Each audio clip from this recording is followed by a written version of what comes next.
நாகங்களை வழிபடுவதன் மூலமாக பரம்பரையாக நம்முடைய குலம் தழைக்கும் அப்படின்னு சொல்லுவாங்க. குலதெய்வ வழிபாட்டுக்கு அடுத்தபடியாக முக்கியமான வழிபாடாக தோஷங்கள்லாம் நிவர்த்தி செய்யக்கூடிய வழிபாடாக இருப்பது எது அப்படின்னா இந்த நாக வழிபாடு. பொதுவாக நாகங்களை செவ்வாய்க்கிழமை, வெள்ளிக்கிழமை, ஞாயிற்றுக்கிழமைகளில் வழிபடுறது சிறப்பு. ராகுவை ஞாயிற்றுக்கிழமையில் வரக்கூடிய ராகு காலத்தில் வழிபடுகின்ற பொழுது ராகு தன்னுடைய வாலில் இருக்கக்கூடிய எஞ்சி நிற்கக்கூடிய அமிர்த துளியை நமக்கு தருவார் அப்படிங்கிறது ஐதீகம்.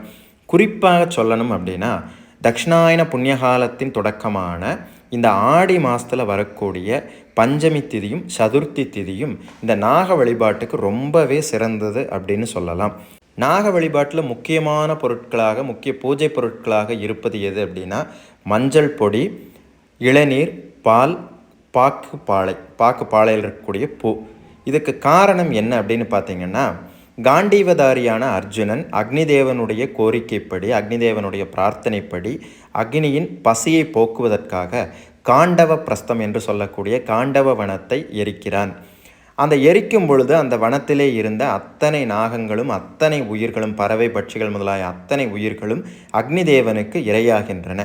அந்த தீயிலே இருந்து தப்பிச் சென்ற நாகங்கள், வாசுகி உட்பட தப்பிச் சென்ற நாகங்கள் வைகுண்டத்திற்கு சென்று நாராயணனிடம் முறையிடுகிறார்கள்.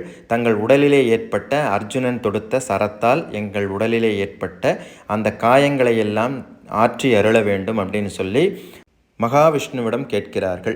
அதற்கு நாராயணரும் மஞ்சள் தூளை இளநீரில் கரைத்து நாகங்களுக்கு அந்த பாக்கின் பாலை கொண்டு நாகங்கள் மீது தெளித்து அந்த காயங்களை ஆற்றுகிறார். அதனால தான் நம்ம இப்போ வழிபாடு செய்கின்ற பொழுது, நாகங்களை வழிபடுகின்ற பொழுது நாகங்களுக்கு மஞ்சள் தூள் இடுவதும், அந்த இளநீரால் அபிஷேகம் செய்வதும், பாலால் அபிஷேகம் செய்வதும், பாக்கு பாளையால் அலங்காரம் செய்வதுமாக நாம் இந்த வழிபாட்டு முறைகளை கொண்டிருக்கின்றோம்.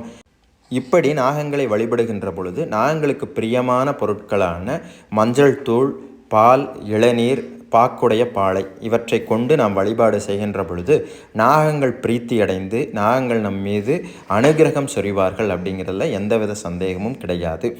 ஆக இந்த முறை வந்திருக்கக்கூடிய இந்த நாக சதுர்த்தி விழா, நாக பஞ்சமி